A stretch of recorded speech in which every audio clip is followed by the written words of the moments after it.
Welcome back to Romantasy Chaos HQ, the podcast. We are Avery and Xavier Harleston, healthcare professionals by day, romantasy theorists, and aspiring authors by night.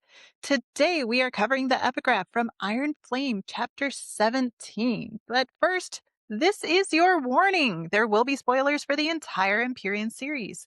If you have not read all 3 books, it may be time to turn back. As honorary members of Second Squad, we cuss A lot. and discuss All adult topics and make a fuss. about horizontal refreshments. We like a challenge, so we tackle each epigraph without prepping, placing it into context for the whole series, not just the chapter or book it's tied to. But you don't have to take it cold, so here is our post-recording one-sentence summary of the chapter. Imogen sets Violet straight about her relationship with Xaden and her need to maintain her friendships beyond him. Markham gets very propaganda-y in Battle Brief, and Violet retreats to the archives in hopes of regaining the control she's quickly losing in her anger. There are 6 minutes on the clock, and Iron Flame lore more electric than Violet's signet. So don't blink, don't scroll, don't let Taryn distract you. We have 360 seconds to blow your minds. And go. Many historians choose to ignore the sacrifices made by both humans and dragonkind to establish Navarre under the First Wards in favor of praising the spirit of unification. But I would be remiss not to mention the losses suffered, both in terms of the ancestral hatching grounds of each dragon breed and the civilians who did not survive the continent-wide migration that resulted from the opening of Navarre's borders, or those lost when we closed them. The Sacrifices of Dragonkind by Major Deandra Naveen. It's very interesting that this is the Sacrifices of Dragonkind. Because we don't talk a lot about how much of a sacrifice it was. They gave up all but one hatching ground, which could never have been the plan. It could never have been the original plan that the Yarros were going to fire one war no way. and give up all their hatching grounds. There clearly was this plan that they were going to get them all back, right? Maybe not the orange, because the orange bounced around, but there clearly was going to be this stepping forward to get the hatching grounds back, and that's probably why the luminary was with In Corden, because they were going to work on another wardstone, and the wardstones were going to go on the hatching grounds. They were going to protect the hatching grounds, and that was the Irid's plan and why they were on board. And when the humans went, nope, we're gonna consolidate power here, and you're not getting your hatching grounds back, the Irids are like, yeah, you people are evil and we're out. Well, and it's so okay. Yes. You're weaponizing the magic that you have only recently. They barely had access to magic that long. Because again, the first wards were established when the first 6 successfully bonded, right? So it was not that long that they even had access to magic, and they immediately weaponized it.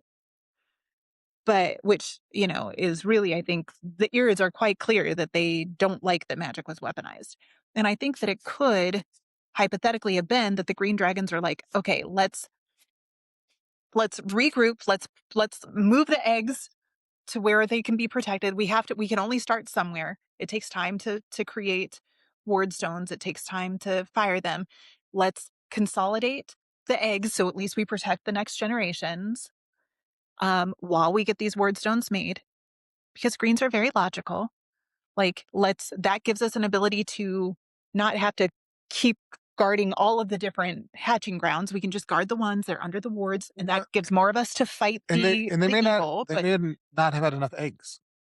They may have had to establish a hatching ground to hatch, to make more eggs, to make more wardstones. Oh, they had run out of dragon eggshells? Yeah. Or the dragon eggshells had maybe been drained? Yeah. Oh my gosh, what if the venom, what if the reason that they had such a surge at that particular point in time was because they had accessed a hatching grounds and drained the eggs and or eggshells? And so there were no more viable eggshells. And that maybe scared the dragons into consolidating to protect their eggs. And also, said, they couldn't Well, that would make sense why the dragons were willing to talk to the first six and try to bond. But also, just realizing, did they invent runes overnight? Like runes, like Where did the runes come? Because the runes are absolutely a massive part of why the word stones work. so they had to exist, and they are like intricate and nuanced. They didn't just like and come out of nowhere. So who had the Hmm. runes? Who could use the runes? Did the runes do what the runes? Well, Did and the if runes they do? had Did the wyvern, doge do what the doge does? Not sorry. but if they had wyvern, clearly, so we know like the origin, the Fables of the Baron talks about the wyvern's cry, right? Yes. This was written long before the unification, long before the first six bonded. So at some point in time, to make, we know wyvern depend on runed stones inside them. So runes have been around forever. What if the runes were originally from the Venom side? And what does What that if say about the Tyrandor and what if his? they appropriated runes from the Venom? Yeah, and what's that say about Tyrandor as historically having more rune knowledge? What if runes are from the gods or Dune? Oh, I like that one, which would explain a whole lot. Hmm. So, But oh, so runes had to like exist well before wards oh, existed. what if the runes are the language of the gods? Oh. Well, okay.